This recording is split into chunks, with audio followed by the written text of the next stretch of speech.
So we have an intuitive understanding and acceptance that muscle size is related to muscle strength. And so we look at these men here, and we probably, most of us, except for maybe me, would be pretty convinced that any one of these fellows would probably beat me in an arm wrestling match.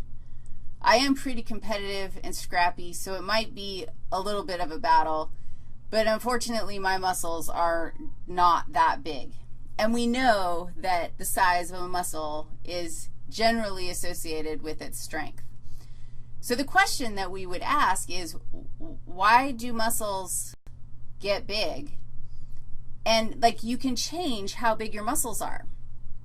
And if I were a chilling human who didn't know anything, I'd probably go, dude, you just make more cells. Make more myofibers, and that will bulk up your muscles so that someday I could look like that. So guess what? That's not true.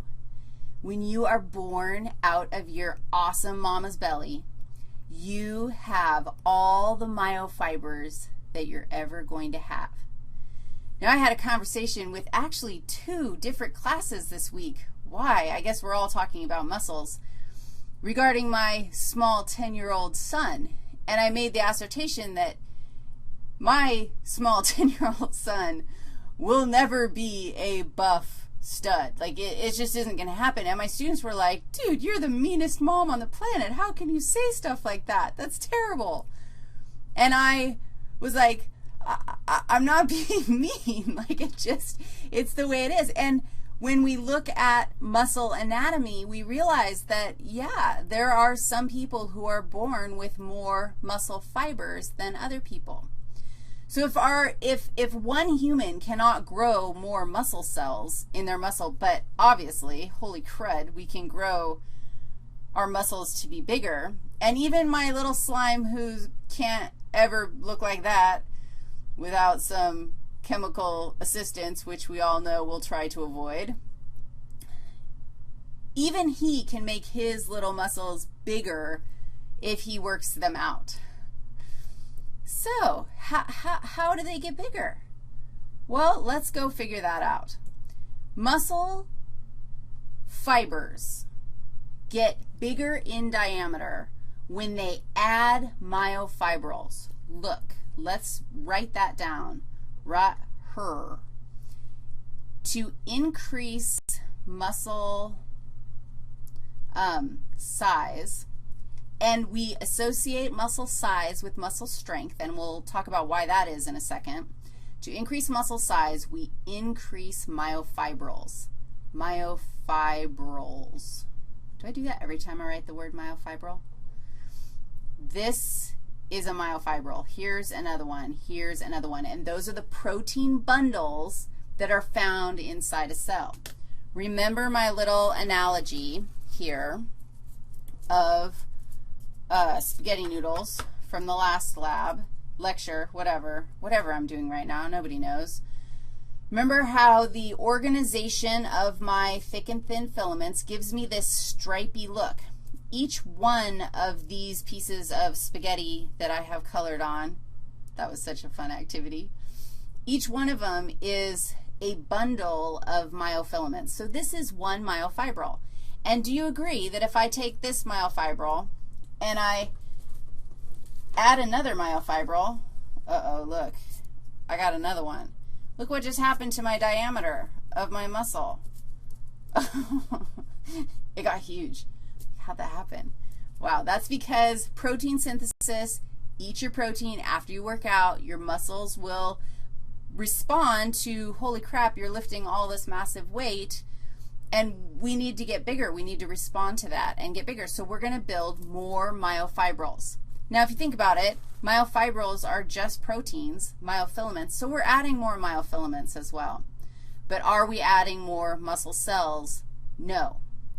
The next question that I want you to think about is, okay, awesome, we added more myofibrils. It made our muscle organ bigger, but why is that associated associated with more strength. How is it possible that more myofibrils mean more strength?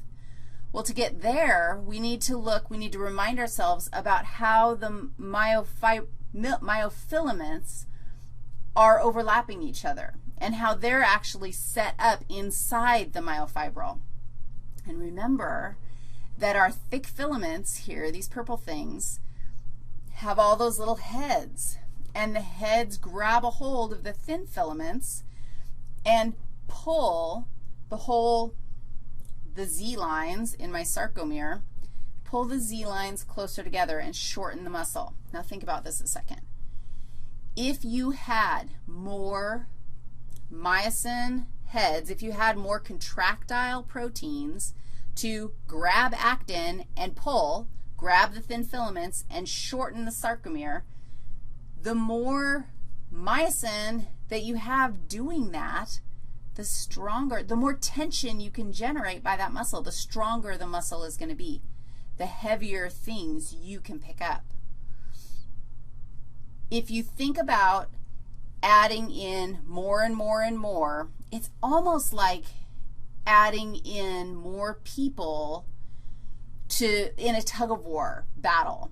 If you have more hands, like each one of these little things is somebody's hands reaching out and grabbing the rope in a tug-of-war battle, War of the Worlds, the more people you get on that rope, the more tension you can generate, the more likely you are to win. That's something that you should probably be comfortable explaining. That would be an awesome short answer question. What is muscle strength? How does your body change to make you stronger? This is actually all under hormonal control. And also there's some mechanical stuff that happens in the muscle itself that feeds back. The muscle tissue can be damaged, and that feeds back and says, whoa, we need more, bigger, stronger myofibrils, so let's just build more of those things. And you eat lots of protein so that you can go through protein synthesis to build more myofilaments. How are you? I think I should show you a picture of the muscles, oh, I don't know where they went, that my son will build up. Never mind. They're cubing muscles. Did you know that those exist? My small child, I guarantee he could beat the crap out of anyone out there except maybe Felix Zemdegs in a Rubik's Cube battle, because he's built up a lot of Rubik's cubing muscles in his thumb. And somewhere I had a picture of thumb muscle anatomy to indicate that, yes, we have other muscles that we can work out and make very strong. Okay, my children are very cool. Don't worry. I'm not a bad mom. No, I'm not. Okay, I'll be right back, and we'll talk a little bit more about what happens here in the sarcomere.